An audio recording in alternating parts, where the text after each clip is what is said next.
결국에 궁극적으로는 이제 보수의 본진으로 돌아가야 되는 거 아니냐 이런 얘기들도 나오거든요. 예. 이제 그 다리를 놓기 위해서 이런저런 모색들을 하고 있는 거 아닌가 이런 느낌도 좀 줘요.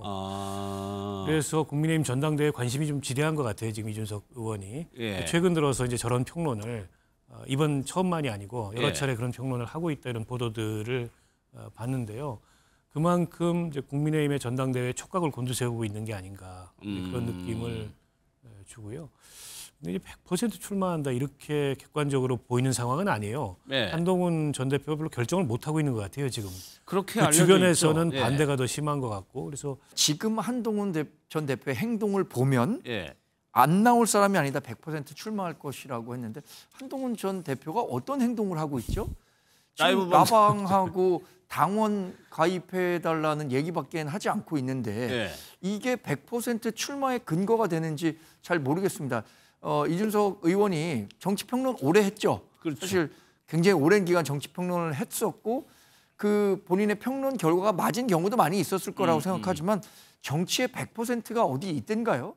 한동훈 전 대표는 출마를 한다 이렇게 보시는 거고요. 100%할 겁니다. 나경원, 안철수, 한동훈 이렇게 나올 것 같습니다. 김문수 장관이 애매하게 볼 겁니다. 이거. 애매하게. 예. 한동훈, 안철수, 나경원 이렇게 세 분이 나온다고 가정했을 때 누가 승리할 것 같습니까? 한동훈 100% 이깁니다. 이거는. 예, 저는 뭐 안철수 의원이 됐으면 좋겠다라는 그런 생각을 하지만은 제가 뭐 우리 당도 아니고 그냥 누가 됐으면 좋겠다 입장에서 안철수 의원이 되는 게 제일 저랑 관심사도 비슷하고 좋긴 하죠. 그런데 이 구도로는 한동훈 대표가 될 겁니다.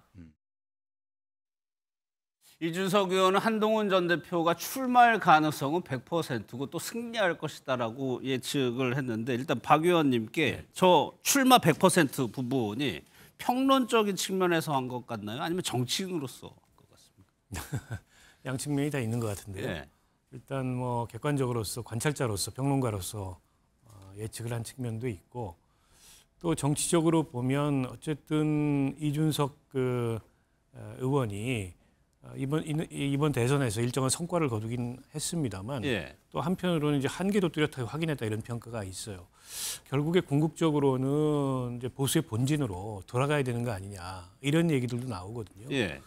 이제 그 다리를 놓기 위해서 이런저런 모색들을 하고 있는 거 아닌가 이런 느낌도 좀 줘요. 그래서 국민의힘 전당대회에 관심이 좀 지대한 것 같아요. 지금 이준석 의원이 예. 최근 들어서 이제 저런 평론을 이번 처음만이 아니고 여러 차례 그런 평론을 하고 있다 이런 보도들을 봤는데요. 그만큼 이제 국민의힘의 전당대회에 촉각을 곤두세우고 있는 게 아닌가 그런 느낌을 주고요. 근데 이제 100% 출마한다 이렇게 객관적으로 보이는 상황은 아니에요. 네. 한동훈 전 대표가 별로 결정을 못 하고 있는 것 같아요 지금. 그렇게 그 알려져 주변에서는 있죠. 예. 반대가 더 심한 것 같고 그래서 저렇게 자신하는 근거가 뭔지는 잘 모르겠습니다. 100% 출마할 거라고 얘기하면서 나경원, 안철수, 한동훈 이렇게 세 명이 나오면은 한동훈 전 대표가 이길 것이다까지 얘기를 했어요. 정광재 대표님은 어떻게 들으셨어요? 근데 지금 이런 단서가 붙었잖아요. 지금 한동훈 전 대표의 행동을 보면 예. 안 나올 사람이 아니다 100% 출마할 것이라고 했는데 한동훈 전 대표가 어떤 행동을 하고 있죠? 지금 라방하고 당원 가입해달라는 얘기밖에 하지 않고 있는데 예. 이게 100% 출마의 근거가 되는지 잘 모르겠습니다. 이준석 의원이 정치평론 오래 했죠. 그렇죠. 사실 굉장히 오랜 기간 정치평론을 했었고 그 본인의 평론 결과가 맞은 경우도 많이 있었을 거라고 생각하지만 정치의 100%가 어디 있던가요? 저는 지금 하시는 말씀은 본인의 이해관계가 조금 엇물려 있기 때문에 본인의 희망사항이 반영된 예측 아닌가 이렇게 생각합니다. 그러니까 이준석 의원으로 본다면 중도 보수 진영의 정계 개편이 없지 않고는 다시 국민의힘이든 큰 정당으로 돌아가기가 어려운 상황이거든요. 예. 여러 가지 측면에서 한동훈 전 대표의 그 정치적 행보가 관심이겠지만 지금 내놓는 전망이 저는 맞을 것 같지는 않습니다. 그러면 정관장님 지금 한동훈 전 대표가 명확하게 입장은 표명 안 하고 있죠. 근데 고민하는 지점 어떤 지점이 있는 겁니까? 일단 그 본인이 당 대표를 맡았을 때 과연 본인이 원하는 수준의 개혁 방향과 속도를 만들어낼 수 있을까? 이 부분에 관한 고민이 있을 것 같아요. 물론 당선이 될 수냐 있느냐 없느냐도 고민하겠지만 당 대표가 된 이후에 그런 그 정치적 성과물을 만들어서 내년 그 지방선거까지 승리로 이끌 수 있는 자신이 있느냐 없느냐 예. 이런 걸 고민할 수 있을 것 같고요. 또 하나는 지난 2년간 굉장히 쉼없이 달려왔는데 주위 분들 가운데는 이런 얘기하시는 분들이 많은 것 같아요. 본인의 그러니까 한 전 대표의 정치적 내공을 조금 더 키우는 게 좋지 않겠느냐. 그러니까 휴식을 취하면서 이런 그 실력들 좀 키우는 예. 계기로 삼는 것이 좋지 않겠느냐라고 조언을 해주시는 분도 있을 것 같아요. 예. 그런데 이 두 가지 조언을 방향이 다르긴 하지만 그게 다 한 전 대표에게는 진정 어린 조언이라고 생각합니다. 그것과 관련해서는 한 전 대표가 정치적 결단을 내릴 수밖에 없겠는데 예. 그 시기가 아직은 뭐 보장이 된 거죠. 왜냐하면 우리가 전당대회를 8월 중하순 정도에 개최한다면 7월 초 정도에는 이 공고가 날 것이고 그때까지는 좀 시간이 있기 때문에 7월 초까지는 네, 한동훈 전 대표가 더 고민하지 않을까 싶습니다. 제 생각에는. 예. 또 하나요. 이준석 의원이 인천 계양을을 언급했죠. 이재명 대통령이 가지고 있던 지역구입니다. 관심이 뭐 많은 지역인데 어떻게 얘기했는지 한번 들어보겠습니다. 선거 중에 제일 난이도 어려운 게 보궐이거든요.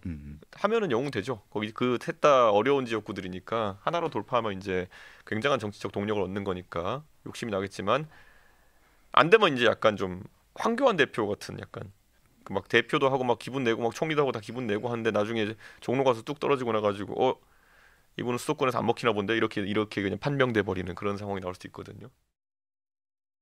뭐 이 의원의 말을 좀 떠나서 박 의원 일단 인천 계양을이라는 지역구가 가지는 정치적인 상징성이 꽤 크거든요. 여야 모두요. 그렇죠. 이재명 대통령의 지역구였고 그 전에는 이제 송영길 얼마 전에 그렇죠. 이제 출소한 그 전 민주당 대표의 지역구였고 여기 민주당의 이제 아주 텃밭과 같은 곳입니다. 예. 한 번도 그걸 국민의힘 쪽에 보수 정당의 그 지역구를 넘겨준 적이 없었던 그런 지역이에요. 그러니까 보수 정당으로서 굉장한 험지고 이재명 대통령이 떠났다 하더라도 내년 재보궐 선거에서 개항을 해서 보수 정당이 승리할 가능성은 굉장히 희박해요.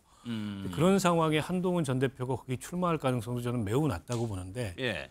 이준석 의원은 그 출마 가능성을 상당히 있는 걸로 보는 것 같아요. 그것도 저는 역시 약간 본인의 희망사항 비슷한 거 아닌가. 예. 저런 프레임을 쳐놨는데 출마 안 하면 피하는 거고 예. 출마해서 떨어져도 나쁘지 않고 뭐 이런 게 아닌가 싶은데 현실적으로 한동훈 전 대표가 결과가 어느 정도 보이는 그런 선거에 출마할 가능성이 별로 없고 예전 같으면 예. 정치적 거물이 출마하면 그 험지에서도 결과나 판도를 바꿀 수 있었는데 지금 그런 시대가 아니에요.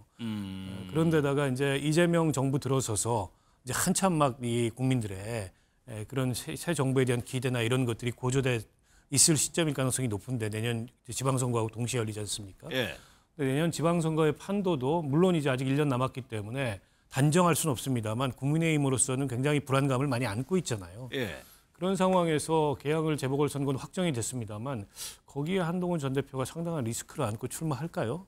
제가 보기엔 전당대회도 출마 안 하는데 저기 출마할 가능성은 더 없어 보이거든요. 예. 아니, 지방선거 내년 지방선거 구도 자체가 지금 불리하다고 야권에 불리하다는 얘기가 뭐 지배적인 상황에서 한동훈 전 대표가 어떻게 보면 험지 중에 험지인 곳을 갈 이유가 있을까? 이준석 의원이 저런 평론을 하는 이유가 뭔지 잘 모르겠습니다. 예. 근데 지금 저 정도 얘기는 그 한동훈 전 대표에 대한 정치적 저주에 가까운 거 아닌가요?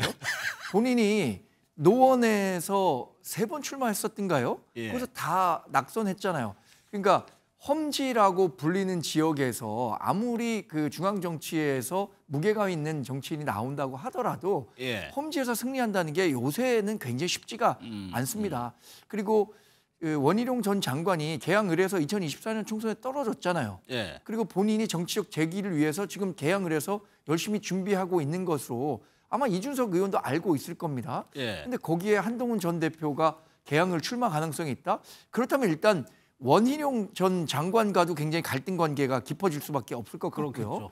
예. 설령 원희룡 전 장관을 경선에서 이긴다고 해서 그 총선에 나갔을 때, 그러니까 재보궐선거에 나갔을 때 개항을에서 한동훈 전 대표가 당선 가능할까요? 예. 그러니까 이런 어려운 숙제를 마치 맡기는 듯한 식의 평론은 글쎄 현실 가능성은 저는 굉장히 낮다고 봅니다. 알겠습니다.